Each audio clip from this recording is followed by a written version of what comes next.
পাকিস্তানের এমন একটি জনগোষ্ঠী এবং এমন একটি উপজাতি রয়েছে, তাদের সঙ্গে দেখা করার জন্য অথবা তাদের সঙ্গে সাক্ষাতের জন্য আপনাকে পাহাড়ের আঁকাবাঁকা এবং মরুভূমির মতো দুর্গম কিছু পথ অতিক্রম করে সুদর্শন পুরুষ বা মহিলা হয়ে সেখানে উপস্থিত হতে হবে।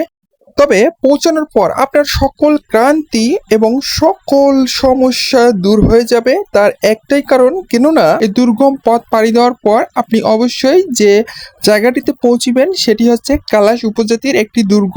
অর্থাৎ এই কালাশ উপজাতি পাকিস্তানের প্রাচীন একটি উপজাতি। এই উপজাতিদের বাস এখানে। এই উপজাতিদের কিছু রীতিনীতির মধ্যে একটি প্রধান রীতিনীতি হচ্ছে তাদের সংসার হওয়ার 1 বছর পর বিয়ে হয়। এবং কেন বিয়ে হয় এই বিষয়টি হচ্ছে আজকের এই ভিডিওতে জানানোর চেষ্টা করব। আজকের এই ভিডিওতে আমি যে বিষয়গুলো আপনাদেরকে জানাবো তার মধ্যে 1 নম্বর হচ্ছে এই উপজাতিরা কোথায় বাস করে এবং তাদের আদি পুরুষ কারা এবং সংসার হওয়ার 1 বছর পর তাদের বিয়ে হয় কেন, এবং এর মাঝে কি রহস্য লুকিয়ে আছে সেটাও আজকে জানানোর চেষ্টা হবে।